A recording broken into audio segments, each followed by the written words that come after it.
Hello and welcome to this week's news. A lot has happened and it's not all good. In fact, a lot of it is quite bad. Let's get right into it then. The first thing everybody has heard about, the Paris and Beirut attacks. Probably the Beirut less, but still a lot of people have heard about them. So I'm just going to go into what I think about them rather than talking about what's happened. So obviously people have been blaming the Islamic State and Al-Qaeda, which are groups based in Syria mainly. So I'm just going to talk a bit about what I think to be Skynet in Syria. So the programs by the West to send in drones to assassinate people in Syria have caused alienation, I believe. And this is added to the local Islamophobia in the West, which will cause more alienation in itself to the people in the West to go into Syria and join the Islamic groups. And this is happening quite a lot. I don't think that it is just simply Islam causing this shit. It seriously doesn't make any sense to say that Islam itself is causing this shit, because there are billions of Islamic people, Islamic areas, and just Muslim in general. Muslims aren't that violent. They aren't violent at all, in fact. It just seems like this is another lions led by donkeys. Even the people in the Islamic groups, such as ISIS, being sent by generals who are just warmongers. These generals, these donkeys, who send people in to destroy habitats, to create more Islamophobia, to add to their cause. They want a war with the West. That is what they work for. Whereas the people below them just want to have less alienation. The only type of refuge they can take is into ISIS because of what's happening in the areas in Syria. And so they find no other place to be than in ISIS, and they find no other thing to do than follow the general's orders. They become the lions that we used to have in World War II and in World War One, that people used to have, like Germany used to have in the wars against like Africa and stuff like that. It's an incredibly terrible, devastating thing that we do over and over again. So the EU has been overstepping their bounds with the Burundi. I don't know if I've said that correctly, but I'm going to move on from that. They've been going into places that aren't really part of the EU on diplomatic missions, and they're being attacked for it. It isn't entirely the places that they've gone to blame. It's actually partly because of the fact that they've gone there with no real reason to be there. They've just kind of overstepped their bounds. On top of this, the Vienna peace talks on Syria are really just all going to be about al-Assad, who is going to be under massive scrutiny from the West to work with them against ISIS, because of the fact that ISIS are now affecting the West, supposedly. ISIS are being blamed mainly for the Paris attacks and mostly for the Beirut attacks. On top of this, people like John Major, who is a major role model for Cameron's 2015 election campaign. Cameron basically took everything that Major did and redid it. He copied and pasted the entire campaign.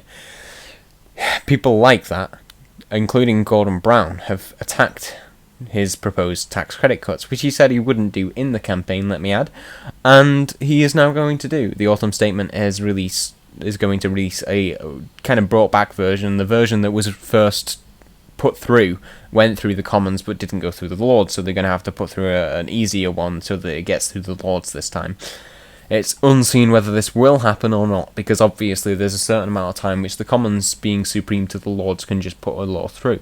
The Lords are the only real, they're the only people who can help us at this point. So Cameron is also under threat of a no-confidence vote, as the Tory party draw lines for a civil war, and the civil war will of course be on the EU. They're talking about the EU overstepping their bounds. So is the Tory party, and so are the backbenchers. The backbenchers are saying the EU demands are too weak, that they need to go in hard and they need to go in strong. Whereas the EU is saying they're too strong. And Cameron is saying they're just about right, they're just what we can use to get through. So the EU is seeing them as overstepping their bound, the EU is overstepping their bound, causing the backbenchers to revolt, and the backbenchers are overstepping their bound by revolting. Except, are they? Because the backbenchers are, and have been for quite a while, a good way to keep the government under scrutiny, because the opposition can't do shit. I mean, Corbyn is incredibly popular, and I'm hoping that he will gain more seats next election. It's to be seen whether he will win at the election or not. It's most likely that he won't at this point, but over the next 4 years a lot could happen, including Cameron will probably be removed from the leadership position, maybe sooner rather than later, seeing these new events unfold. So the Londonderry killings on Bloody Sunday have finally found perpetrators to arrest. A British soldier has been arrested. However, again, I'm just going to add this back to, well, converge this with the point about lions led by donkeys. The British soldiers themselves did have a high command. The fact that the British soldiers were in there in the first place rather than the police doesn't make much sense. They're meant to be controlling riots. That's a police thing to do. The police are trained to do that. The soldiers don't know how to cooperate with that. So the people who sent them in should be under more scrutiny than the soldiers themselves, because soldiers, all they know how to do is to kill. That's what they're trained to do. They're trained to go to war and attack things and kill things. They aren't trained to keep things under control. That's not the... Well, I mean, they are in effect to control their own people, but not many other people. So on to the next section, they remember the victims. 43 people were killed in the Beirut bombings, and 127 were killed in the Paris attacks. And this is incredibly sad that these people have been through so much shit. More innocents killed by people who are just working in the name of innocence being killed. It just doesn't make any sense to anybody at this point as to who is good and who is bad, because we're all doing shit. It doesn't seem like evil is a concept that works in any world. Mwazi has been killed without a trial. Mwazi, which was branded as the Jihadi John by America, and his real name is Mohammed Mwazi, nothing like John or Jihadi John or anything like that. It doesn't really make much sense to brand him Jihadi John. So it looks more like America are kind of self-congratulating themselves for using drones to take out people like Skynet. It doesn't seem like anything else to me. I don't think you could argue that it is anything else. So, also, the victims of the earthquake, which was at a 7.0 in Japan. It's quite terrifying for the people there, especially on the south coast, who have already been through such devastating effects of the earthquakes and tsunamis of last year. And they're joined by another tsunami right afterwards. It's really terrible. It's just terrible. We need to help people, and we need to stop trying to kill people in the East. But, we'll keep doing that until people like President Jimmy Carter continue to rule. And he is building more houses despite just having overcome cancer. He is such a brilliant man. He's such a great role model. All Americans should find him as their number one role model, even above Bernie Sanders, because at this point Bernie Sanders is brilliant, I know, but he is no Jimmy Carter. Jimmy Carter ended the war between Israel and Egypt. That has not happened with anybody else since. We haven't had any people ending the war between bloody Israel and Gaza, and we're not going to have any people ending the war between Syria and ISIS, because it just doesn't seem like they're wars anymore. They're just endless debates of idiots fighting martyrs.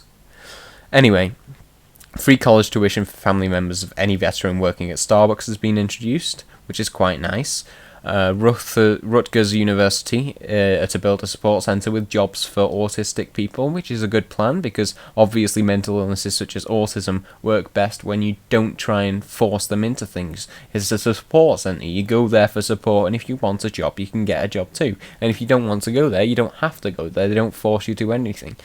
So, yeah, other people that also suffer massively from mental illnesses is homeless people, but this one man and his son seem to be very much against that. They have a massively positive attitude, and his name is James Moss, and his son Z-H-I, that is said. I don't know if that's how it's pronounced, but I'm just going to do so. And he was given $1,000 by a TV host who was overcome by his positivity.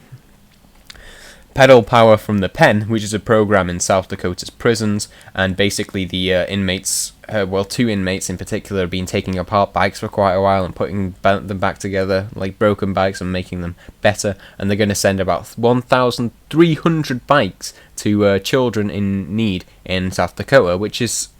It's glorious that things like this are happening, that we see people from prisons doing better work for the people in America than bloody people in power. But anyway, let's move on. This is not a rant. That's what I just did. The police deputy Brian Russell prays for a hotel for a homeless family that he saw waiting in this police station in Ohio, and he's given them a home because they've just been evicted, so he's paid for a hotel for them, which is a nice thing to see after all the police brutality recently. Compound 29, which has been developed recently, it could be used as an eye drop over the surgery for cataract. And obviously surgery on any eyes is really hard to not get wrong. So if this works, then it is brilliant. It's a complete unseen and unheard of revolution within science. And of course, people probably won't report on this in places like America, where Christian right rule the media. However, it's just a good thing that everyone should hear about. So look it up if you can. J.J. Little's farm ruling leads to Richard Leon, the district court judge, telling the NSA to stop spying on him. This could lead to an appeal from the NSA, bringing it up to the Supreme Court level, and that would mean that the Supreme Court would have to rule whether the NSA were completely illegal or not. And a ruling like that, currently it's unseen of whether the Supreme Court would rule in favour of the people or in favour of the NSA. The NSA aren't a corporation, so it's most likely that they will rule in favour of the people, because by all rights, the Bill of Rights has literally, in the first right, shown that you have freedom of expression and freedom of, well, a lot of things, including religion and stuff like that. The First Amendment is kind of weird. It just kind of has a lot of clauses that talk about different rights. But the main rights in it would be completely destroyed by surveillance based off of simple Google searches. You have freedom of speech, you have freedom of expression. You should be allowed to protest about these things, but yet you're stopped by people like the NSA. So that would probably go in the favour of the people if it did go to the Supreme Court. Portugal's minority government have been overthrown in a vote of no confidence, somewhat similar to the possible vote of no confidence against David Cameron, except this time it's by a socialist coalition, which is the majority, and they're going to become the next government.